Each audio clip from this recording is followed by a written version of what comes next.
ಭಗೀರಥ ಅವರನ್ನು ಸೋಲಿಸಲು ಸಾಧ್ಯವೇ ಇರಲಿಲ್ಲ. ಸ್ಥಾಯಿ ಸಮಿತಿ ಮಾಜಿ ಅಧ್ಯಕ್ಷರು ಹಾಗೂ ಹಾಲಿ ನಗರಸಭೆ ಸದಸ್ಯರಾದ ಆನಂದ್.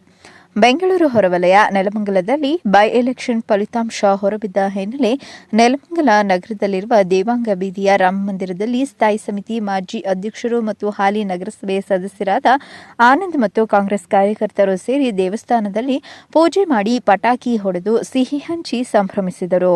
ನಂತರ ಮಾಧ್ಯಮದ ಜೊತೆ ಮಾತನಾಡಿದ ಸ್ಥಾಯಿ ಸಮಿತಿ ಮಾಜಿ ಅಧ್ಯಕ್ಷರು ಮತ್ತು ಹಾಲಿ ನಗರಸಭೆ ಸದಸ್ಯರಾದ ಆನಂದ್, ಮೊದಲಿಗೆ ಚನ್ನಪಟ್ಟಣದ ಜನರಿಗೆ ಧನ್ಯವಾದ ಹೇಳುತ್ತೇನೆ. ಚನ್ನಪಟ್ಟಣದಲ್ಲಿ ನೀರಿನ ವಿಚಾರದಲ್ಲಿ ಜನರು ಸಿಪಿ ಯೋಗೇಶ್ವರ್ ಅವರನ್ನು ಭಗೀರಥ ಎಂದು ಕರೆಯುತ್ತಾರೆ.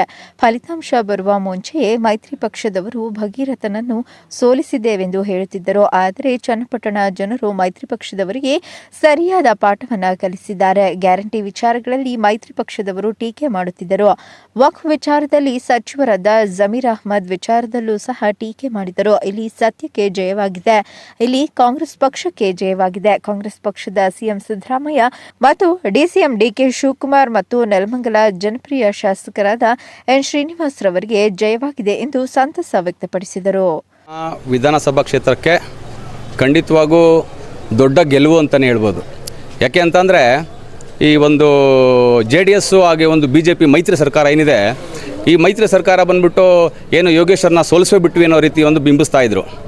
ಇಲ್ಲಿ ಲೀಡ್ರುಗಳು ಇನ್ನೊಬ್ಬ ಲೀಡ್ರ್ ಮೇಲೆ ಟೀಕೆ ಮಾಡ್ಬೋದು, ಆದರೆ ವಾಸ್ತವ ನಿಜವಾಗ್ಲೂ ಯಾವುದು ಸತ್ಯ ಅಂತ ಹೇಳೋದು ಅಂದಾದರೆ ಖಂಡಿತ ಮತಬಾಂಧವರು. ಇವತ್ತು ಆ ಮತಬಾಂಧವರು ನಮ್ಮ ಯೋಗೇಶ್ವರನ್ನ ಅತಿ ಹೆಚ್ಚಿನ ಮತದಿಂದ ಅವ್ರನ್ನ ಗೆಲ್ಲಿಸಿದ್ದಾರೆ.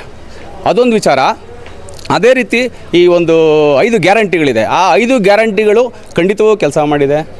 ನಮ್ಮ ಸಿದ್ದರಾಮಯ್ಯ ಅವರು ಕೆಲಸ ಮಾಡಿದ್ದಾರೆ. ಅವ್ರ ಸರ್ಕಾರ ಏನು 5 ಗ್ಯಾರಂಟಿ ಸರ್ಕಾರ ಏನು ಇವಾಗ ಇಲ್ಲಿವರೆಗೆ ಘೋಷಣೆ ಮಾಡಿತ್ತು ಎಲ್ಲ ಟೀಕೆ ಮಾಡ್ತಾಯಿದ್ರು. ಎಲ್ಲಿ ಏನು ರೇಷನ್ ಕಾರ್ಡು ಲ್ಯಾಪ್ಸ್ ಆಗುತ್ತೆ, 3 ಕಡೆ ಸೋಲ್ತೀರಾ ನೀವು ಅನ್ನೋ ರೀತಿ ಒಂದಿತ್ತು. ನಿಜವಾಗ್ಲೂ ಒಳ್ಳೆಯ ಉತ್ತಮವಾದ ಸರ್ಕಾರ ನಮ್ಮ DK ಶಿವಕುಮಾರ್ ಆಗಲಿ ನಮ್ಮ ಸಿದ್ದರಾಮಯ್ಯವ್ರು ನಡೆಸ್ತಾ ಇದ್ದಾರೆ. ಖಂಡಿತ ಅದ್ರ ಗೆಲುವು ಅಂತ ಹೇಳ್ಬೋದು.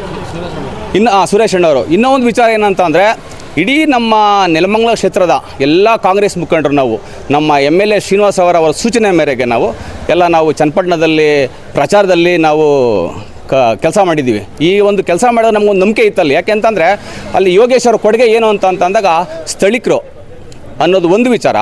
ಆಮೇಲೆ ಆ ಯಪ್ಪನ್ನ ಏನು ಹೇಳ್ತಾರೆ ಅಂತ ಅಂದರೆ, ನೀರು ಅನ್ನೋ ವಿಚಾರ ಬಂದರೆ ಭಗೀರಥ ಅಂತ ಹೇಳ್ತಾರೆ. ಇಲ್ಲಿ ಯೋಗೇಶ್ವರನ ಭಗೀರಥ ಅಂತೇಳಿ ಅಲ್ಲಿನ ಒಂದು ಕೊಂಡಾಡ್ತಾರೆ ಆ ಯಪ್ಪನ ವಿಚಾರದಲ್ಲಿ. ಆದರೆ ನಮ್ಮ ದೇವೇಗೌಡರಾಗಲಿ ಕುಮಾರಸ್ವಾಮಿ ಆಗಲಿ ನಮ್ಮ ಯಡಿಯೂರಪ್ಪರಲ್ಲಿ ಏನು ಇಲ್ಲಲ್ಲಿ ಕೊಡುಗೆ ಏನೂ ಇಲ್ಲ. ಅಲ್ಲಿ ಯಾರಿಗೆ ಚನ್ನಪಟ್ಟಣಕ್ಕೆ ಯಾವುದೇ ರೀತಿ ಕೊಡುಗೆ ಇಲ್ಲ. ಅದಕ್ಕೋಸ್ಕರ ಇಡೀ ನಮ್ಮ ನೆಲಮಂಗಲ ಕ್ಷೇತ್ರದ ಜನತೆ ಹಾಗೂ ನಮ್ಮ ನೆಲಮಂಗಲ ಶ್ರೀನಿವಾಸರವರು ಅತಿ ಹೆಚ್ಚಾಗಿ ಅಲ್ಲಿ ರಾತ್ರಿ ಆಗಲೂ ಕೆಲಸ ಮಾಡಿ ನಾವು ಅಲ್ಲಿ ಹೋರಾಟ ಮಾಡಿದ್ವಿ. ಎಲ್ಲಿ ನಮಗೆ ನಂಬಿಕೆ ಇತ್ತು ಗೆದ್ದೇ ಗೆಲ್ತೀವಿ ಅಂತಾರೋ. ತುಂಬ ಸಂತೋಷ ಇದೆ. ಈ ಟೀಕೆ ಬಗ್ಗೆ ಒಂದು ನೇರವಾಗಿ ಉತ್ತರ ಹೇಳ್ತೀನಿ ಕೇಳಿ.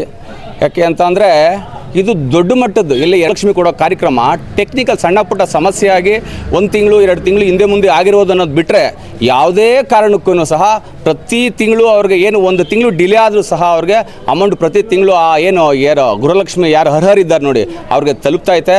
ಅದರಲ್ಲಿ 2 ಮಾತಿಲ್ಲ. ನಿಜವಾಗ್ಲೂ ಹೇಳಬೇಕು ಅಂತ ಅಂದರೆ ನಮ್ಗೆ ಸಂತೋಷದ ವಿಚಾರ. ಅದರಲ್ಲೂ ಸಿದ್ದರಾಮಯ್ಯ ಸರ್ಕಾರ ಮುಗ್ದೇ ಹೋಯ್ತು ಅನ್ನೋ ಥರ ಇದ್ರು. ಇಲ್ಲಿ ಸಿದ್ದರಾಮಯ್ಯ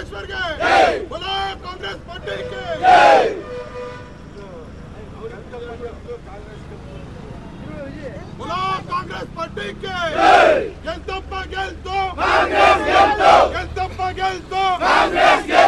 चाले चाले